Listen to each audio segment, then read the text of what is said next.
요즘 시대에 박정희 대통령을 애기하면 민주적 소양이 부족한 사람으로 생각하는 경향이 있다. 그러나 나는 박정희를 부끄러워하지 않는다. 나는 솔직히 말하겠다. 나는 박정희 대통령을 이야기할 때 고개를 숙이지 않는다. 요즘은 이 이름을 꺼내는 것 자체가 조심스러워진 세상이 됐다. 마치 긍정적으로 말하면 무언가 큰 죄라도 짓는 것처럼 말이다. 하지만 나는 그렇게 생각하지 않는다. 왜냐하면 박정희는 책 속 인물이 아니라 내 인생의 배경이었던 사람이기 때문이다. 나는 잘 살던 집에서 자라지 않았다. 내 주변 친구들도 마찬가지였다. 아버지는 늘 바빴고 어머니는 아끼는 게 습관이었고 언젠가는 나아질 거다라는 말이 집안의 유일한 희망처럼 들리던 시절이 있었다. 그 시절 대한민국은 지금처럼 선택지가 많은 나라가 아니었다. 자유, 이상, 민주주의, 그런 말은 배부른 사람들만 할 수 있는 이야기처럼 들리던 시대였다. 그때 박정희는 이렇게 말했다. 잘 살게 해주겠다. 나는 이 말을 지금도 가볍게 보지 않는다. 왜냐하면 그 말을 실제로 실행에 옮긴 지도자는 많지 않았기 때문이다. 사람들은 말한다. 독재자였다. 민주주의를 억눌렀다. 그래, 맞는 말이다. 부정하지 않는다. 하지만 나는 이렇게 되묻고 싶다. 그 시대에 누가 나라를 먹여 살렸는가? 말은 누구나 할 수 있다. 비판은 언제든 쉽다.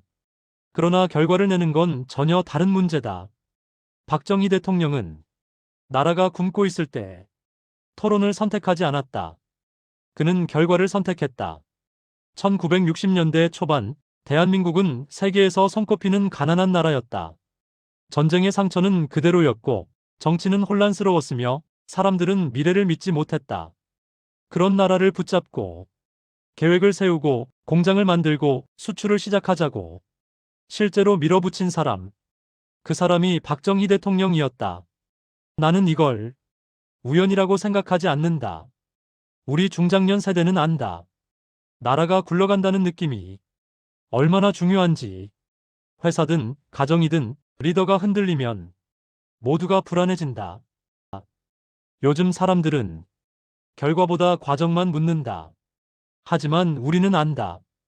과정은 결과가 있을 때 의미가 생긴다는 것을. 박정희 대통령은 과정을 거칠게 만들었을지 몰라도 결과를 만들어냈다. 그리고 그 결과 위에서 대한민국은 다시 한번 선택할 수 있는 나라가 됐다. 그래서 나는 이 이야기를 감정으로 하지 않으려 한다. 그러나 동시에 위선적인 중립도 선택하지 않겠다.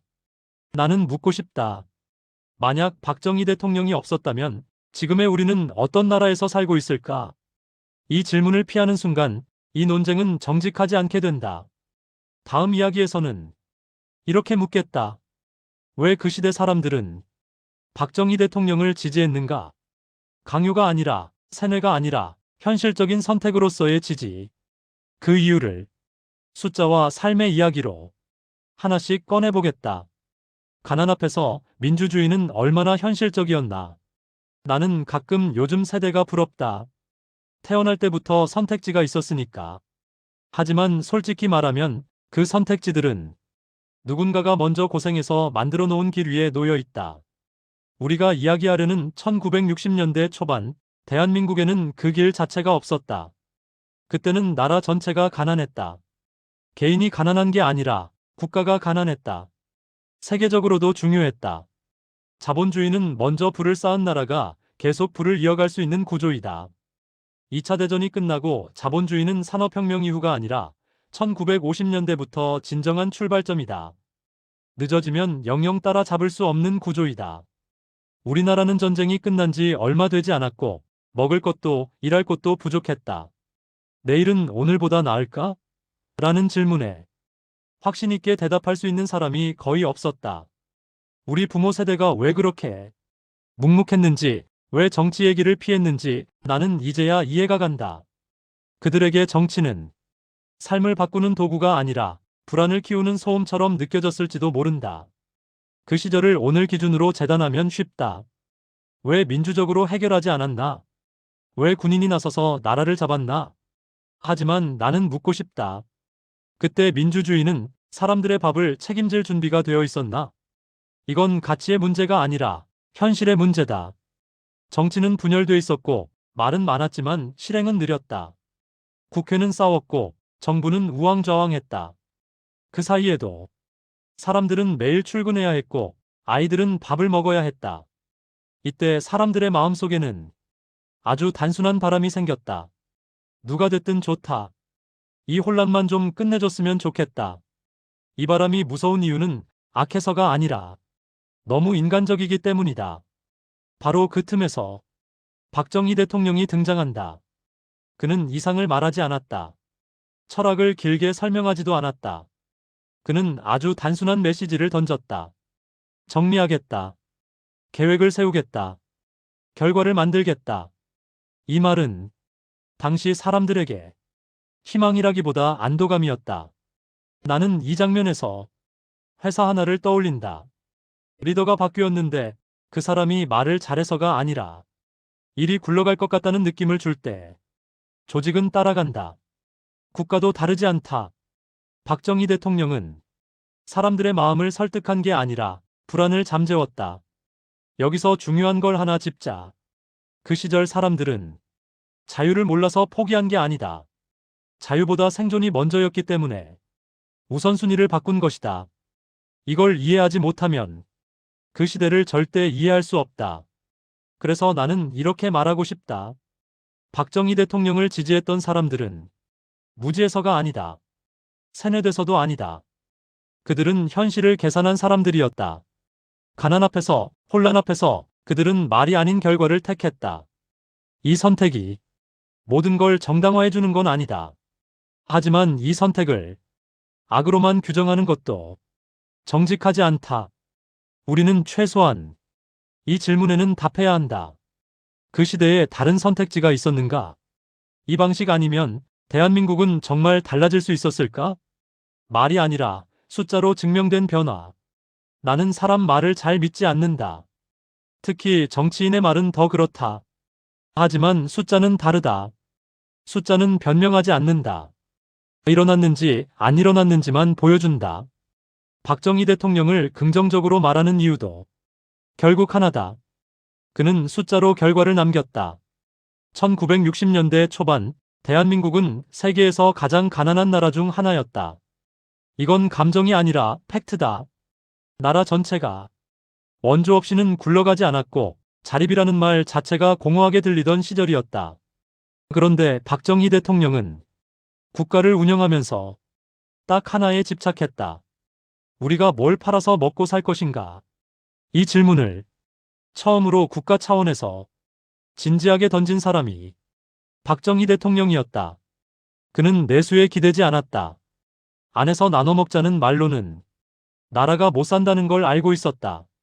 그래서 선택한 게 수출이었다. 공장을 만들고 물건을 만들고 밖으로 팔아 외화를 벌어오자. 지금 보면 당연한 말 같지만 그때는 거의 도박에 가까운 선택이었다. 기술도 없고 자본도 없고 경험도 없던 나라였으니까. 하지만 결과는 나왔다. 수출은 실제로 늘었고 공장은 늘어났고 일자리가 생겼다.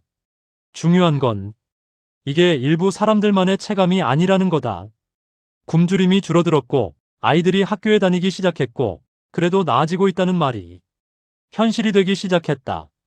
우리 세대는 안다. 그 변화가 얼마나 큰 의미였는지. 나는 여기서 우리 아버지 세대를 떠올린다. 말은 없었지만 월급 봉투를 들고 오던 날의 표정. 크게 웃지는 않았어도 오늘은 좀 괜찮다는 느낌이 얼굴에 묻어있던 그 순간. 그게 바로 경제 성장의 실체다. 박정희의 경제는 완벽하지 않았다. 불공정도 있었고 희생도 분명히 있었다. 하지만 분명한 건 하나다. 나라 전체가 움직였다. 말만 바뀐 게 아니라 현실이 바뀌었다. 그리고 여기서 중요한 포인트가 있다. 박정희 대통령은 경제를 관리하지 않았다. 지휘했다. 계획을 세우고 기한을 정하고 안 되면 압박했다. 지금 기준으로 보면 거칠고 권위적이고 불편한 방식이다. 하지만 나는 이렇게 묻고 싶다. 그 속도 토론으로 가능했을까? 우리는 인생에서 안다. 어떤 국면에서는 의견을 모으는 것보다 결단이 먼저인 순간이 있다는 걸. 박정희 대통령은 그 순간을 놓치지 않았다. 그 결단의 결과가 오늘의 대한민국이다. 그래서 나는 이렇게 말한다. 박정희 대통령의 경제는 이념이 아니라 현실의 언어였다. 배고픔 앞에서 그는 논쟁 대신 실행을 택했다. 하지만 여기서 이야기는 끝나지 않는다. 성과가 커질수록 권력도 함께 커진다. 그리고 성과는 곧 이런 말로 바뀌기 시작한다. 지금 잘 되고 있잖아. 괜히 문제 만들지 마라. 이 말이 언제부터 어떻게 제도가 되었는지 우리는 또 이런 질문을 던지지 않을 수 없다. 성과를 만든 사람에게 어디까지의 권력이 허용되는가?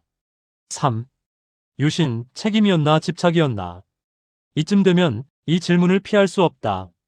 박정희 대통령은 왜 멈추지 않았는가? 경제를 일으켜 세웠다면 어느 시점에서는 권력을 내려놓을 수도 있었을 것이다. 그런데 그는 그러지 않았다. 1972년 박정희 대통령은 유신을 선택한다. 이건 분명한 사실이다. 그리고 이 선택 때문에 그를 긍정적으로 말하기 어려워하는 사람들도 많다. 나도 이 질문 앞에서는 잠깐 멈춰 서게 된다. 하지만 나는 유신을 이야기할 때 한 가지는 분명히 해야 한다고 생각한다. 그 선택이 즉흥은 아니었다는 점이다. 박정희 대통령은 감정으로 움직이는 사람이 아니었다. 그는 늘 이렇게 생각했다. 내가 멈추면 이 나라는 다시 흔들린다. 이게 옳았는지 아닌지는 지금도 논쟁거리다. 하지만 그가 그렇게 믿었다는 건 부정하기 어렵다. 그 시절 국제 정세도 지금처럼 단순하지 않았다. 북쪽의 위협은 계속됐고 미국은 언제든 태도를 바꿀 수 있었다. 나라 안에서는 성장 속도가 빨라질수록 불만과 요구도 함께 커지고 있었다. 박정희 대통령의 눈에는 이 모든 게 이렇게 보였을 것이다. 지금 흔들리면 지금까지 쌓은 게 다 무너진다. 그래서 그는 관리 가능한 혼란보다 통제된 안정을 택했다. 나는 이 대목에서 조직의 리더를 떠올린다. 위기가 계속되는 상황에서 리더가 이렇게 말하는 순간이 있다. 지금은 나중에 얘기할 때가 아니다. 지금은 내가 책임지고 간다. 이 말은 어떤 상황에서는 용기처럼 들리고 어떤 상황에서는 독선처럼 들린다. 유신은 바로 그 경계 위에 서 있다. 중요한 건 이거다. 박정희 대통령은 자신의 권력을 즐기기 위해 유신을 만든 인물이 아니었다. 그는 자신이 만든 시스템을 자신만이 관리할 수 있다고 믿은 사람이었다. 이건 미화가 아니다. 리더로서 가장 위험한 착각이다. 나 아니면 안 된다.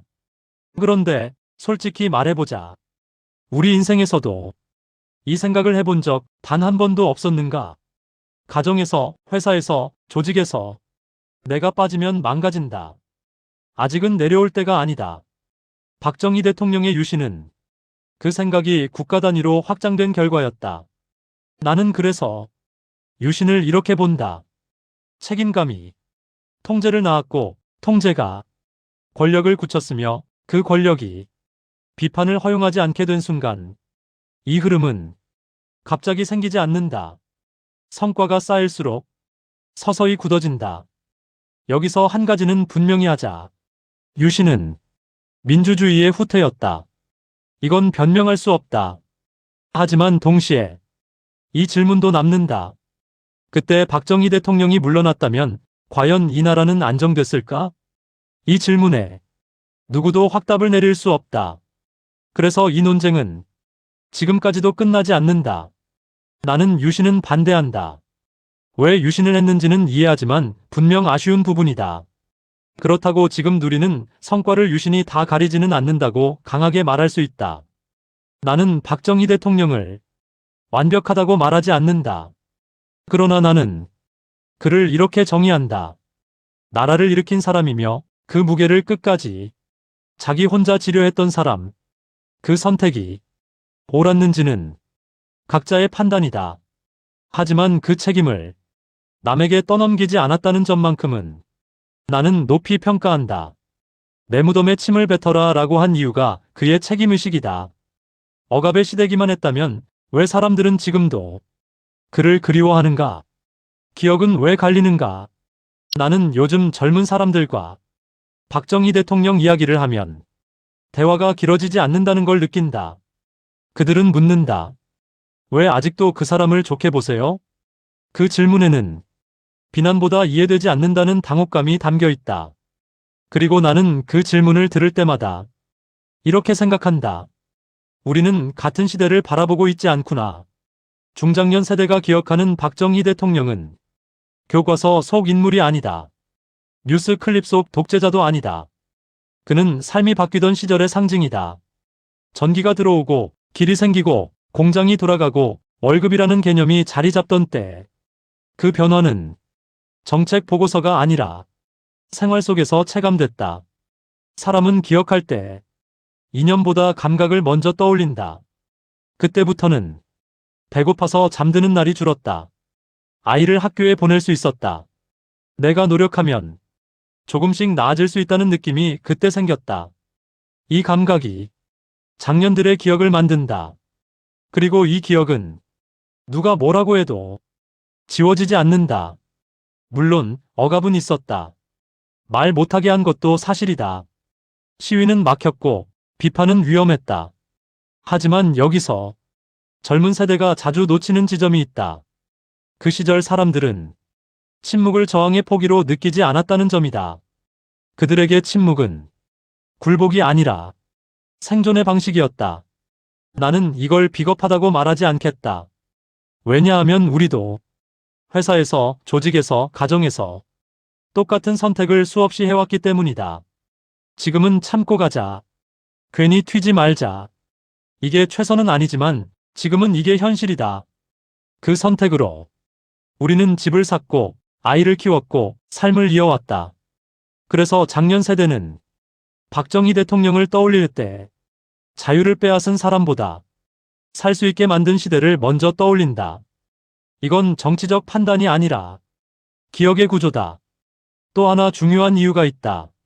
박정희 대통령 시대 이후 우리는 그만큼 분명한 방향성을 가진 지도자를 다시 만나지 못했다. 누군가는 말한다. 그래도 지금은 민주주의다. 맞다. 하지만 동시에 이렇게 느끼는 사람들도 많다. 나라는 잘 돌아가고 있는가?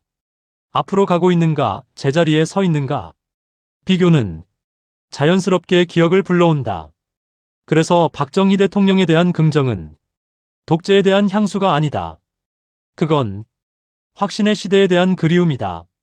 누가 맞고 틀렸는지보다 적어도 어디로 가고 있는지는 분명했던 시절. 나는 그래서 이렇게 말하고 싶다. 작년들이 박정희 대통령을 긍정적으로 기억하는 건 무지해서가 아니다. 권위주의를 사랑해서도 아니다. 그들은 불확실한 민주주의보다 확실한 생존을 먼저 겪은 세대이기 때문이다. 그럼에도 불구하고 우리는 박정희 대통령을 어디까지 긍정할 수 있는가? 존경과 비판은 함께 갈 수 있는가? 어디까지 긍정할 것인가? 이쯤 오면 이 질문을 피하면 안 된다. 그래서 우리는 박정희 대통령을 어디까지 긍정할 수 있는가? 무조건 영웅이라고 부를 수 있을까? 아니다. 그건 우리 스스로를 속이는 일이다. 그렇다고 독재자 한 단어로 덮을 수 있을까? 그건 역시 우리 인생의 절반을 부정하는 일이다. 나는 이렇게 생각한다. 박정희 대통령은 결과에 책임을 진 지도자였다. 이 문장이 그를 평가하는 가장 정확한 문장이라고 본다. 그는 나라를 맡았고 그 결과를 자기 이름으로 남겼다. 성공도 비판도 다 피하지 않았다. 요즘 정치인을 떠올려보자. 문제 생기면 남 탓을 한다. 이전 정부 탓, 국제 정세 탓, 시스템 탓. 그런데 박정희는 달랐다. 그는 항상 내가 한다고 말했다. 그리고 내가 책임진다고 했다. 이 태도는 권위주의와는 별개의 문제다. 리더십의 문제다. 물론 그 책임의 방식이 항상 옳았다고 말할 수는 없다. 그는 권력을 내려놓지 못했고 비판을 허용하지 않았으며 다른 선택의 가능성을 스스로 차단했다. 이건 분명한 한계다. 하지만 여기서 중장년 세대가 느끼는 감정은 이거다. 그래도 도망치지는 않았다. 지금 윤석열 전 대통령과 비교해보라. 나는 우리 세대가 이 감정에 왜 반응하는지 안다. 우리는 가정을 책임졌고 조직을 책임졌고 누군가의 삶을 떠안고 살아왔다. 그래서 안다. 책임을 진다는 게 얼마나 무거운지. 박정희 대통령은 그 무게를 끝까지 내려놓지 않았다. 그게 미덕이었는지 비극이었는지는 각자의 판단이다. 하지만 그 무게 자체를 부정할 수는 없다. 그래서 나는 박정희 대통령을 이렇게 긍정한다. 그는 민주주의의 교과서적인 지도자는 아니었다. 그러나 국가 생존의 교과서적인 지도자였다. 그 시대의 대한민국은 이상적인 나라가 아니라 무너지지 않아야 할 나라였다. 그리고 그는 그 역할을 해냈다. 이제 중요한 건 다음 세대다. 우리가 해야 할 일은 박정희 대통령을 신격화하는 것도 아니고 지워버리는 것도 아니다. 그를 정확하게 남기는 것이다. 무엇을 해냈는지, 무엇을 넘어서지 말았어야 했는지, 그리고 그 선택이 어떤 대가를 남겼는지, 이걸 함께 말할 수 있을 때 이 논쟁은 비로소 성숙해진다. 나는 이 젊은 세대를 설득하기 위해 말하는 게 아니다. 우리 스스로에게 정직해지기 위해 말하고 있다. 왜 우리는 여전히 박정희 대통령 이야기에 마음이 흔들리는지, 그 이유를 부끄러워하지 말자는 거다. 이제 마지막으로 이 질문만 남는다. 그럼 오늘의 대한민국은 박정희 대통령에게 무엇을 빚졌고 무엇을 넘어서야 하는가? 박정희 대통령을 기억하는 방식이 곧 우리 세대의 자기평가다. 이제 나는 박정희 대통령이라는 이름을 조금 떨어진 곳에서 바라보겠다. 칭찬도 잠시 내려놓고 이 질문 하나만 남긴다. 그래서 우리는 그 시대로부터 무엇을 물려받았는가? 우리가 물려받은 건 건물만이 아니다. 도로만도 아니고 공장만도 아니다. 우리가 진짜로 물려받은 건 이 나라가 어떻게 흘러가야 한다는 사고방식이다. 세계 속의 강대국으로 가야 한다. 흔들리면 안 된다. 결정은 누군가가 내려야 한다. 그리고 결과에 책임을 져야 한다. 박정희 대통령 시대는 나라를 살렸지만 그 방식 자체가 영원할 수는 없었다. 그래서 우리는 민주화를 요구했고 다른 길을 찾기 시작했다. 이건 역시 그 시대의 연장선이다. 나는 그래서 이렇게 정리하고 싶다. 박정희 대통령은 대한민국의 출발선을 앞으로 밀어준 사람이다. 그리고 그 다음 길을 어떻게 갈지는 우리 몫으로 남겨둔 사람이다. 우리가 해야 할 일은 명확하다. 그 시대의 성과를 부정하지 않는 것, 그 시대의 한계를 미화하지 않는 것, 그리고 무엇보다 그 시대를 만든 사람들의 선택을 가볍게 재단하지 않는 것이다. 나는 중장년 세대로서 이 말을 꼭 하고 싶다. 우리가 박정희 대통령을 긍정적으로 기억한다고 해서 뒤처진 사람이 아니다. 시대를 모르는 사람도 아니다. 우리는 그 시대를 통과해온 사람들이다. 그리고 세상을 길게 살아본 사람들이다. 이 세상이 얼마나 힘든지 몸소 겪어본 사람들이다. 그래서 그 기억에는 숫자보다 체온이 남아있는 거다. 이제 마지막 질문이다. 우리는 그 기억을 어떻게 다음 세대에 건네야 할까? 찬양으로도 침묵으로도 아닌 방식으로 박정희 대통령을 말하는 방식이 곧 우리가 우리 자신을 어떻게 평가하느냐다. 그 이름을 부끄러워하지도 맹목적으로 떠받들지도 않는 법. 이제 그 정리의 시간으로 가자. 나는 더 이상 눈치 보며 이 이름을 말하지 않겠다. 나는 박정희를 완벽한 인물이라고 말하지 않는다. 그러나 나는 그를 대한민국을 살려낸 지도자라고 분명히 말한다. 이건 정치적 구호가 아니다. 이건 내가 살아온 인생의 판단이다. 박정희 대통령은 말로 나라를 움직이지 않았다. 그는 결과로 나라를 움직였다. 가난했던 나라를 버티는 나라로 만들었고 버티던 나라를 앞으로 가는 나라로 바꿨다. 그 과정이 거칠었다는 것, 불편했다는 것, 희생이 있었다는 것, 나는 모두 인정한다. 그러나 나는 이 사실만큼은 결코 부정하지 않는다. 그 결과 위에서 오늘의 대한민국이 서 있다. 요즘은 모든 걸 평가하려 든다. 모든 선택을 지금의 기준으로 재단하려 한다. 하지만 나는 묻고 싶다. 그때의 가난을 지금의 말로 설명할 수 있는가? 그때의 불안을 지금의 안전한 삶에서 과연 이해할 수 있는가? 그 시대를 살지 않은 사람이 그 시대의 결단을 쉽게 단죄하는 건 정의가 아니라 무책임이다. 나는 박정희 대통령을 신으로 만들 생각도 없고 비극으로만 남길 생각도 없다. 나는 그를 한 시대의 결단을 혼자 짊어진 고독한 인간으로 기억한다. 그리고 그 인간의 선택이 이 나라의 방향을 바꿨다는 사실을 당당하게 말하겠다. 중장년 세대로서 말한다. 우리가 박정희 대통령을 긍정한다고 해서 뒤처진 게 아니다. 우리가 권위주의를 사랑해서도 아니다. 우리는 결과의 무게를 아는 세대다. 말이 아니라 성과가 삶을 어떻게 바꾸는지 몸으로 겪은 세대다. 그래서 우리는 안다. 나라가 살아남는 순간이 얼마나 절박한지. 그리고 다음 세대에게 말한다. 비판해도 좋다. 의문을 가져도 좋다. 다른 길을 찾는 것도 옳다. 하지만 이 나라가 어디서 시작됐고 누가 그 첫 번째 무거운 선택을 했는지까지 지워버릴 권리는 그 누구에게도 없다. 나는 이렇게 정리한다. 박정희 대통령은 대한민국의 전부는 아니다. 그러나 대한민국의 출발을 가능하게 한 사람이다. 이게 내가 이 시대를 통과해온 한 사람으로서의 최종 결론이다. 그리고 이 말은 흔들리지 않는다. 구독과 좋아요는 힘이 됩니다.